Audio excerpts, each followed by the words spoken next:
Scoperti dalla Guardia di Finanza di Pordenone 23 lavoratori in nero in agricoltura, 3 braccianti e anche 3 clandestini, denunciato un imprenditore, Coldiretti, manca personale, occorre reintrodurre il voucher. La notte dell'omicidio di Lauretta Toffoli, nell'appartamento di Vincenzo Paglialonga sarebbero state presenti altre persone, si tratterebbe di cittadini pakistani, a sostenerlo l'avvocato difensore dell'indiziato. Il sottopasso che collega Viale Europa, Via della Cernaia a Udine diventa luogo di spaccio. Residenti allarmati, il comune corre ai ripari chiedendo l'intervento di Ferrovie Italiane, l'assessore Ciani, punire colpevoli. Colpo di scena nella vicenda dell'OPA lanciata da Sparcasse su Civibank. Il TAR del Lazio ha disposto la sospensiva congelando l'operazione almeno fino al 31 maggio, in stand-by, adesioni, pagamenti e assemblea dei soci. Udogia e Pafundi sono stati convocati da Roberto Mancini a Coverciano per uno stage dedicato ai giovani. Il Primavera dell'Udinese, classe 2006, è il più giovane dei selezionati.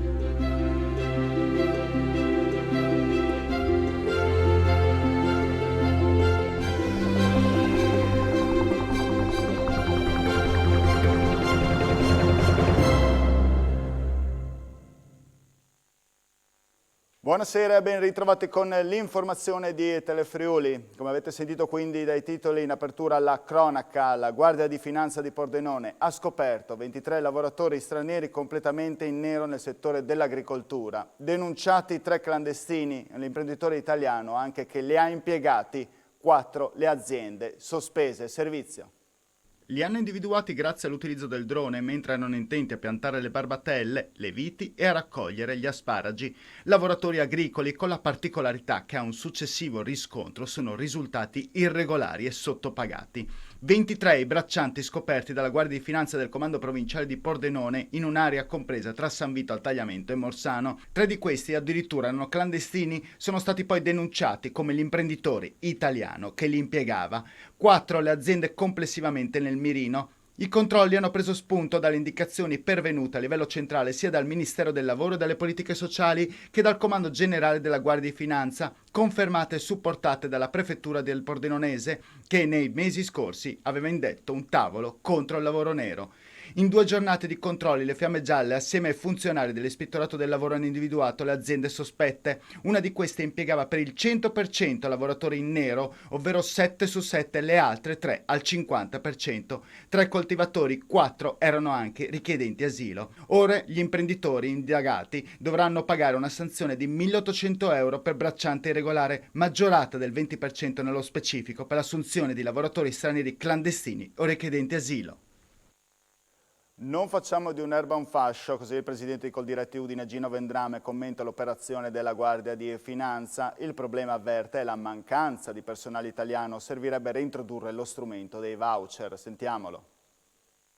Non facciamo tutto di un'erba un fascio, ci sono magari aziende che operano anche nell'illegalità, ma ci sono tantissime altre aziende, soprattutto in Friuli Venezia Giulia, che operano nella legalità e sono per la legalità. Come Coldiretti noi diffondiamo sempre il verbo della legalità, diamo sostegno e tutela a tutto campo alle nostre aziende e anche gli insegniamo come muoversi nell'ambito delle assunzioni. Ma c'è bisogno di personale e questo personale si fa fatica a reperire. Non si trovano persone specializzate e anche non specializzate per lavorare in campagna. In questi anni, in questi decenni, l'agricoltura friulana ha cambiato volto, abbiamo visto il comparire di tantissime culture specializzate, sono aumentate le superfici ad aspargo, a vigneto, a frutteto e anche le orticole.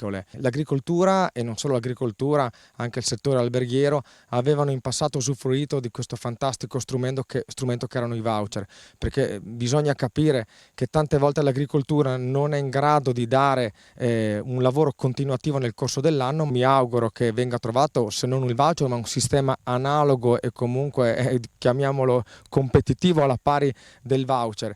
E l'altro tema è che manca la manodopera italiana. Adesso mi viene anche mi pongo un quesito, si dice che c'è bisogno di tantissimo, i giovani hanno bisogno di lavorare, eppure, ma non solo nel settore agricolo ma anche nel settore artigianale, sento le aziende che sono alla ricerca del personale e questo personale non c'è. Sembra che le persone si siano volatilizzate. Ancora cronaca, anziché stare al lavoro, si recavano quasi ogni giorno al bar, in centri commerciali, in abitazioni private e in altri uffici con le auto di servizio. Per questo motivo 5 tecnici manutentori dell'azienda sanitaria universitaria Giuliano Esontina sono stati denunciati dalla Guardia di Finanza di Gorizia. Attraverso indagini tecniche e pedinamenti sono state accertate numerose condotte di possibile rilevanza penale con riferimento all'indebito utilizzo dei veicoli di servizio, al sistema informatico con allontanamento dalle normali attività lavorative. I finanzieri addebitano ai 4 assenteisti incalliti oltre 5.000 chilometri indebitamente percorsi e almeno 230 ore di lavoro perse. Gli indagati dovranno ora rispondere dei reati di falsa attestazione di presenza in servizio e di peculato. Delitto Toffoli, spunta la pista pakistana. La notte dell'omicidio nell'appartamento di Vincenzo Paglialonga, in via della Valle a Udine, sarebbero state presenti altre persone. Sentiamo l'intervista al difensore di Paglialonga, l'avvocato Piergiorgio Bertoli. Avvocato Piergiorgio Bertoli, difensore di Vincenzo Paglialonga. Ieri la madre del suo assistito ha chiesto di poter vedere il figlio in carcere. Cosa è successo? La signora ha chiesto di poter avere un colloquio con il figlio, con Vincenzo Paglialonga. Oggi ci è arrivato il provvedimento della procura che nega la possibilità alla signora di avere colloqui con il figlio, in quanto, secondo la procura, sussistono rischi di inquinamento probatorio. La mamma di Vincenzo Paglialonga è a conoscenza di alcuni aspetti della vicenda che possono in qualche modo scagionare il figlio. Io so che la signora è stata sentita in questura ieri proprio su questi aspetti. È quella che Vincenzo Paglialonga ha chiamato la pista dei pakistani. Si tratta della presenza di alcune persone che potrebbero in qualche modo essere coinvolte con il delitto. Domani lei presenterà una richiesta al Tribunale del riesame. Di cosa si tratta? Chiederò che l'ordinanza di custodia cautelare venga modificata. Punterò sulla questione della salute. Paglialonga è incompatibile con la detenzione in carcere e chiederò che possa essere spostato in una clinica per consentirgli di ricevere, di ottenere quelle cure che sono indispensabili in questa fase per la sua stessa sopravvivenza. E a questo proposito si sono svolti questo pomeriggio nella chiesa del cimitero urbano di San Vito a Udine i funerali di Lauretta Toffoli, uccisa con 33 coltellate nella notte di sabato 7 maggio. In prima fila l'ex compagno Paolo Masone e il figlio della coppia Manuel, insieme agli altri membri della famiglia della donna. Per il suo omicidio resta tuttora in carcere il principale indiziato, lo ricordiamo, Vincenzo Paglialonga, 40enne, vicino di casa della donna. Voltiamo pagina, il sottopasso che collega Viale Europa Unita, via della Cernaia, Udine si presenta in condizioni indecenti, diventato ormai un luogo probabilmente di spaccio anche in pieno giorno. I residenti hanno paura e si lamentano, il Comune di Udine corre ai ripari convocando Ferrovie dello Stato per impedire l'accesso al luogo. Siringhe, lacci emostatici, ma anche bottiglie di birra, alcol e anticoncezionali. Questa è la situazione in cui si presenta quotidianamente il sottopasso che collega Via l'Europa, Via della Cernaia a Udine, un luogo di spaccio davanti alla stazione a pochi passi dalla sede della polizia ferroviaria e dalla sede dislocata della polizia locale. Nonostante sia chiuso c'è continuamente gente che fa avanti e indietro. La notte? La notte, di giorno, sempre. Avete paura? Non è una situazione carinissima, soprattutto magari per me che devo scendere, se mi capita la sera non sono tranquillissima, ecco. Nel pomeriggio la ditta di pulizie ha ripristinato il decoro, ma basta posizionarsi qua qualche ora e succede un po' di tutto. Sì, cose un po' strane, insomma. durante il giorno, pieno giorno? Pieno giorno, il pomeriggio, diciamo, tra un po', tra una mezz'oretta comincia. Il Comune non ci sta, a giorni verrà convocato un tavolo con Ferrovie dello Stato per porre fine, promette l'assessore Ciani, a questo scempio. Purtroppo se ci sono degli incivili che continuano a comportarsi in questo modo, l'unico modo è impedire l'accesso. Mi auguro che però ci siano delle punizioni molto severe nei confronti di queste persone, a prescindere dalla loro provenienza, a prescindere da quello che fanno. È giusto che chi si comporta in questo modo venga punito. L'importante però è che non ci siano degli interventi vani, cioè che non si programmino unicamente delle pulizie del sito, ma che il problema venga risolto alla radice e quindi purtroppo impedendo l'accesso. E da questa mattina Udine è più spoglia e meno informata sul tempo e sul suo clima. È stato infatti eliminato, lo vedete già alle mie spalle in questa immagine, il grande orologio digitale posizionato in Piazza Lo Soppo che dagli anni 70 arredava la città. Dopo la storica insegna del baffo della Moretti rimosso da Piazzale 26 luglio, cade un altro simbolo di Udine. Si tratta del grande orologio di Piazzale Osoppo, rimosso questa mattina dopo oltre 40 anni di storia e diversi restyling subiti. Il mega display fino a ieri era posizionato sul tetto del palazzo di 8 piani, posto all'incrocio tra via Gemona e via della Vittoria, le porte del centro storico. Scandiva le ore degli udinesi già dagli anni 70, non solo informava i residenti e i cittadini in transito sull'orario, ma forniva anche la data del giorno e le temperature in atto. A informarci sulla rimozione di quel simbolo, già da 3 giorni non più funzionante, è stata una residente del condominio, Mirella Colacicchi. L'orologio aveva dei costi di manutenzione e di gestione importanti, spiega la residente. Inoltre, essendo subentrata nel 2017 Intesa San Paolo alla Cassa di risparmio del Friuli Venezia Giulia, quella scritta già da 5 anni non c'entrava più niente col nostro stabile. Per noi è disorientante non trovarlo più sopra il nostro edificio, aggiunge Mirella, ma è indubbio che ora il palazzo risulti molto più bello. Sono tutti sgomenti, i nostri clienti non fanno altro che parlare dell'abbattimento dell'orologio, commenta la signora Paola, responsabile di un negozio di parrucchieri presente nel condominio. Per gli udinesi conclude era un vero punto di riferimento, esattamente come l'angelo del castello. Visita della Presidenta del Senato Maria Elisabetta Alberti Casellati questa mattina al CRO di Aviano nell'ambito della sua missione istituzionale nel Friuli occidentale. Vediamo. Il CRO di Aviano si è raccontato dagli esordi degli anni '80, alle speranze legate alla protonterapia del 2025, alla Presidente del Senato Maria Elisabetta Alberti Casellati in visita istituzionale nel Friuli occidentale, accolta dalla direzione dell'istituto e dalle autorità. Ha poi visitato l'area giovani che si occupa di cure per bambini e ragazzi, un incontro che l'ha profondamente toccata. Molte emozioni e ho visitato questa sala che è una sala dove i pazienti si incontrano, dove leggono, dove scambiano le loro impressioni, dove svolgono alcune attività anche ludiche e poi lasciano i loro pensieri in questa striscia che racconta la loro vita, le loro emozioni e la loro gioia quando escono. È veramente un progetto integrato che è straordinario. Io sono rimasta molto colpita. Prima di continuare il suo tour al Polo Tecnologico e alla Cimolai di Pordenone, la Presidente ha rimarcato l'importanza di istituti di ricerca come quello di Aviano. Quando uno in sanità parla di progetti, parla di professionalità, di formazione, di ricerca scientifica, quello che mi colpisce moltissimo di questo centro è quello che si definisce la presa in carico del paziente e quindi questa attività personalizzata per queste persone che sono affette da malattie gravi.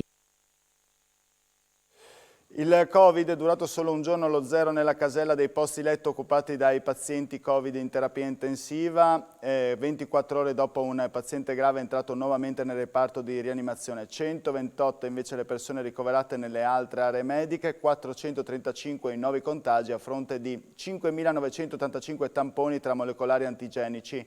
3 le vittime, 2 a Udine e 1 a Pordenone.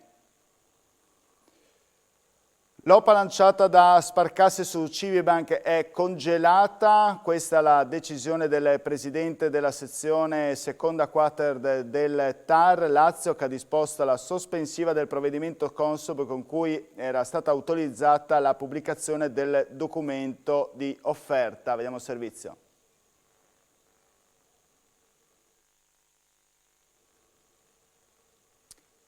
La telenovela sull'asse Cividale-Bolzano La telenovela finanziaria sull'asse Cividale-Bolzano si arricchisce di nuove puntate con un finale tutto da scrivere. L'OPA lanciata da Sparcasse su Civibank al momento è congelata. Questa la decisione del presidente della sezione seconda quater del TAR del Lazio, che ha disposto la sospensiva del provvedimento Consob con cui era stata autorizzata la pubblicazione del documento d'offerta. Il tutto fino alla decisione collegiale che sarà assunta a seguito della Camera di Consiglio del 31 maggio. Il provvedimento è stato preso da parte del giudice monocratico che ha deciso per la sospensiva, visto il breve lasso di tempo tra la data dell'udienza e il regolamento delle offerte, fissato il 25 maggio, data in cui era anche prevista l'assemblea dei soci, che sarà spostata più avanti. Il TAR dunque si esprimerà solo a fine mese nel merito del ricorso, con il quale Civibank chiede l'illegittimità dell'OPA per l'eventuale violazione della legge Amato. A seguito della decisione, l'efficacia del provvedimento Consob e del documento di offerta è attualmente provvisoriamente sospesa, con conseguente stop anche della raccolta delle adesioni, che sarebbe dovuta terminare proprio oggi. Bloccati anche i pagamenti di azioni e warrant e il relativo trasferimento, finché il TAR non darà un giudizio di merito. Sparcasse fa sapere in una nota che confida che il ricorso cautelare sarà rigettato in quanto inammissibile e infondato, come peraltro ritenuto anche da Consob e dal Ministero dell'Economia e delle Finanze, e che il provvedimento di oggi abbia pertanto solo l'effetto di aver rimandato la chiusura delle offerte pubbliche di acquisto. Civibank dal proprio canto ha accolto con favore la decisione e assieme ai propri legali sta studiando le prossime mosse. Tutto in stand-by dunque, almeno per altri 10 giorni.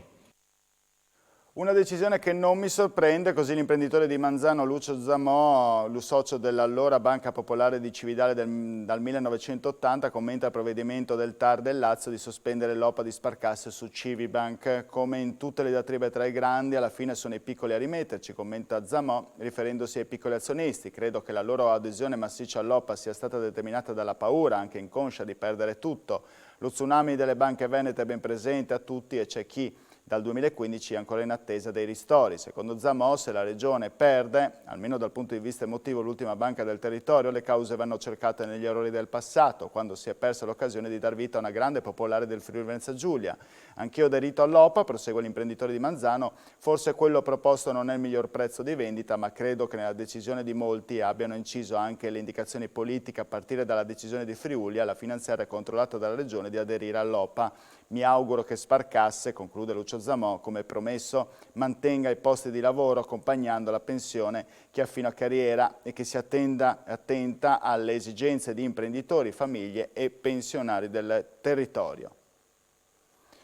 E ora andiamo a Trieste con l'avvertenza Flex. I sindacati hanno annunciato lo sciopero allo stabilimento in attesa di capire se ci sarà un piano dell'azienda per rilanciare il sito produttivo. Tutto rinviato a martedì. I vertici della Flex hanno chiesto di riconvocare il tavolo con le parti sociali, il Ministero dello Sviluppo Economico e la Regione dopo i 2 incontri di ieri e oggi per lavorare a un piano industriale.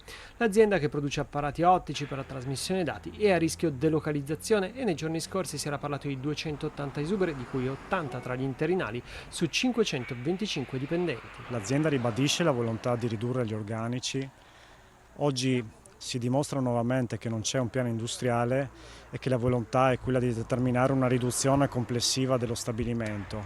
Noi abbiamo oggi illustrato nelle assemblee i lavoratori hanno deciso di scioperare immediatamente. Martedì il tavolo è riconvocato e questo tavolo dovrà essere sostenuto con la mobilitazione. Flex ieri aveva comunicato che i contratti di 80 interinali sarebbero stati stralciati. Oggi il passo indietro, ma è verosimile che l'azienda già martedì ripresenti i licenziamenti. Questa azienda li aveva fatti assumere a tempo indeterminato dalle agenzie promettendo continuità occupazionale. Oggi ci ritroviamo a raccogliere gli esiti di quella promessa e quindi noi oggi chiediamo una forte attenzione sugli interinali. Abbiamo avuto intanto il ritiro temporaneo delle lettere di licenziamento, ma sicuramente oggi chiediamo una maggiore attenzione anche per il futuro, perché è una soluzione temporanea e non possiamo accettare in qualche modo che gli interinali vengano considerati lavoratori di serie B.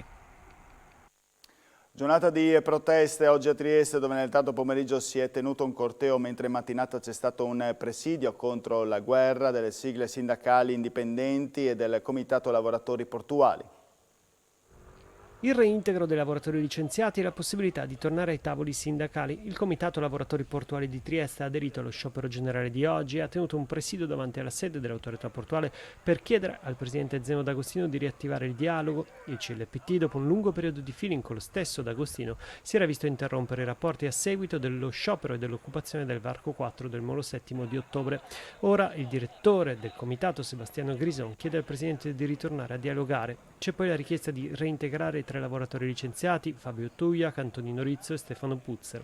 52 operatori invece tra l'Agenzia Lavoro Portuale e Adriafer hanno ricevuto un richiamo. Tra i vertici del CLPT, di cui non fa più parte Puzzer, che resta iscritto nel coordinamento, non risultano denunce per i fatti di ottobre. In Piazza della Borsa, sempre a Trieste, si è invece tenuto il presidio contro la guerra dei sindacati autonomi Cobas, USB e USI. Obiettivo: chiedere al governo un cambio di strategia sull'impiego dell'invio di armi in Ucraina. Una nuova normativa che ampli le possibilità di evitare il fallimento di aziende in difficoltà, al centro di un confronto tra professionisti e magistrati che si è svolto nel Salone del Parlamento del Castello di Udine. Professionisti e magistrati si confrontano a Udine nel Salone del Parlamento del Castello sulle riforme in cantiere sul diritto della crisi d'impresa. Lo scopo della nuova normativa è di riuscire a evitare la chiusura definitiva di un'impresa in difficoltà e al tempo stesso di tutelare creditori e lavoratori.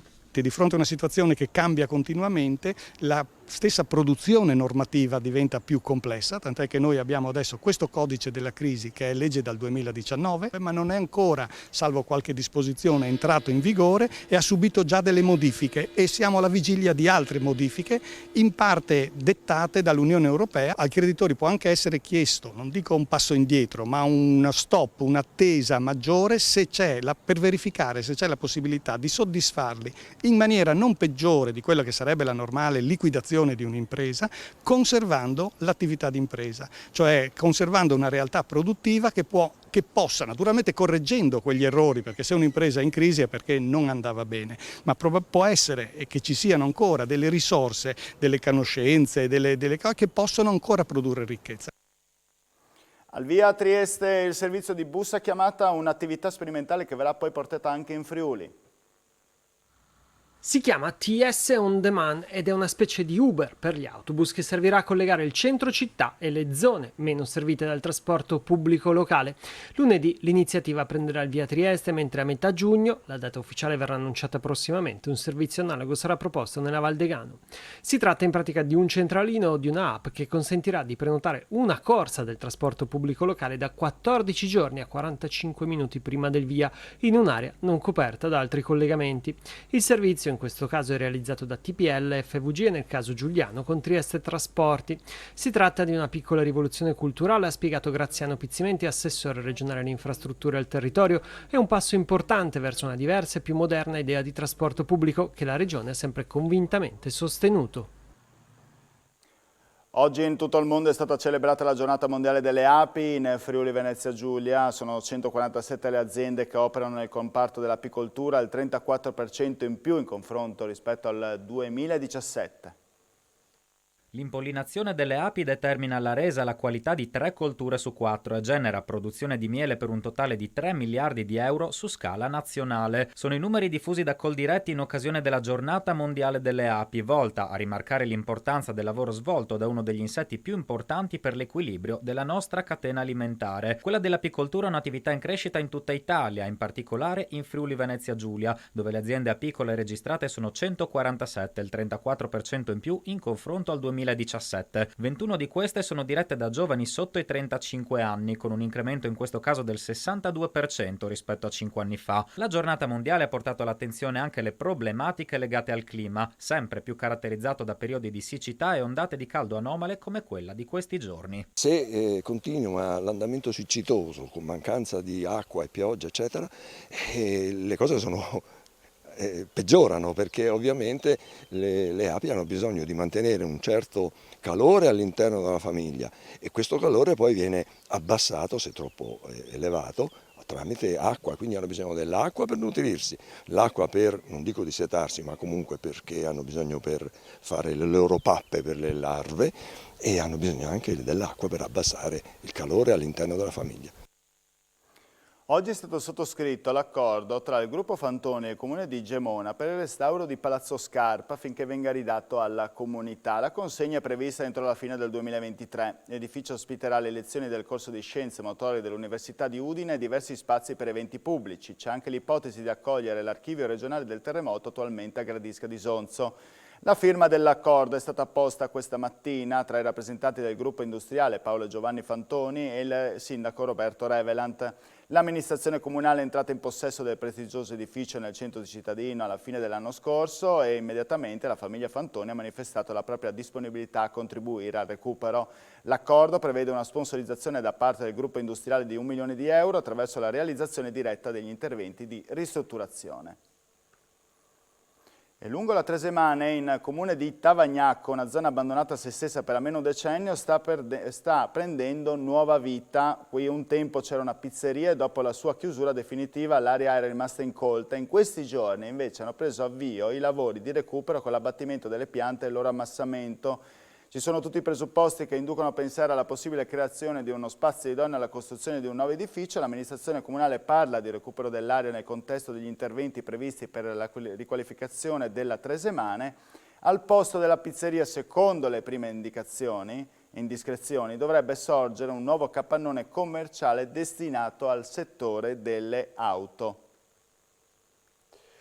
Una raccolta di fondi è stata avviata per aiutare una 21enne di San Mardenchia di Tarcento ad acquistare una carrozzina elettrica e a velocizzare la diagnosi delle sue patologie che le stanno rendendo la vita difficile. Sentiamo la storia di Chiara Medeot. Questa è la storia di Katia Medeot di San Mardenchia di Tarcento, 21 anni e con gravi problemi di salute iniziati quando aveva 12 anni, una situazione precipitata in poco tempo quando non è riuscita più a camminare, ad avere perdite di memoria, attacchi epilettici, l'ultimo la scorsa notte, un tipo di epilessia raro e ancora la sindrome Arnold-Chiari 2 non lascia in pace Katia. Infinite le visite specialistiche che però hanno offerto una sola parziale diagnosi. Ora Katia ha bisogno di una carrozzina elettrica e viene spostata da mamma Susi Molinaro, dal papà Paolo Sesto, dalla sorella Elisa e dal fratello Eric. Serve anche un sedile per l'auto che la allevierebbe dai tanti dolori. Per questo è stata avviata una raccolta di fondi anche per sostenere le spese di diagnosi e cura in una clinica austriaca. Ci servirebbe una carrozzina elettrica perché l'USL, essendo lei epilettica, non vuole spostarmi in joystick dietro. Costa sui 13.000 euro. Perché se gli viene una crisi bisogna che si abbassino lo schienale, si alzino i piedi, è un po' particolare. In questo momento che cosa ti senti? Che sintomi hai? Ho tutto il braccio e la gamba sinistra bloccate, ho mal di schiena e mi fa male la cervicale, mal di testa e le crisi quelle sono le cose peggiori e non avere un nome. Nel tempo c'è stata una miriade di cambi di cure che hanno portato la giovane a non vedere, sentire, a perdere la parola e qualche volta a sentirsi come una cavia da laboratorio. Per aiutare Katia, chi vuole può utilizzare questo IBAN o visitare la pagina Facebook Aiuta Katia a tornare a sorridere. E aggiungiamo noi, farla sorridere, farla guarire, renderla più autonoma di raggiungere sola la sua terrazza vetrina su San Mardenchia. Senti, ma quando starai meglio, perché starai sicuramente meglio, che cosa ti piacerebbe fare? Sicuramente mi piacerebbe stare con i bambini. Da una foto aerea alla scoperta di una necropoli longobarda è successo a Remanzacco, se ne parlerà stasera all'auditorium.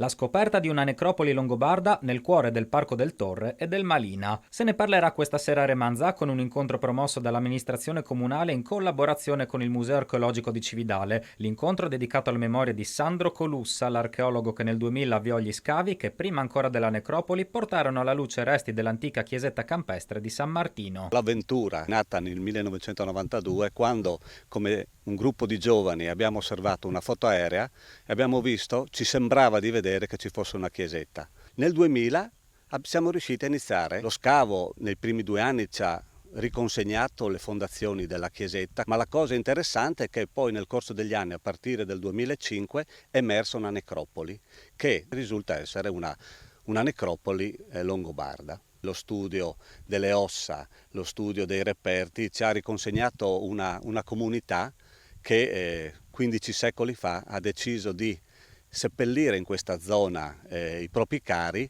La cosa interessante sarebbe riuscire a capire, adesso il compito sarà quello di capire come si collega questa comunità e questa chiesetta sul territorio.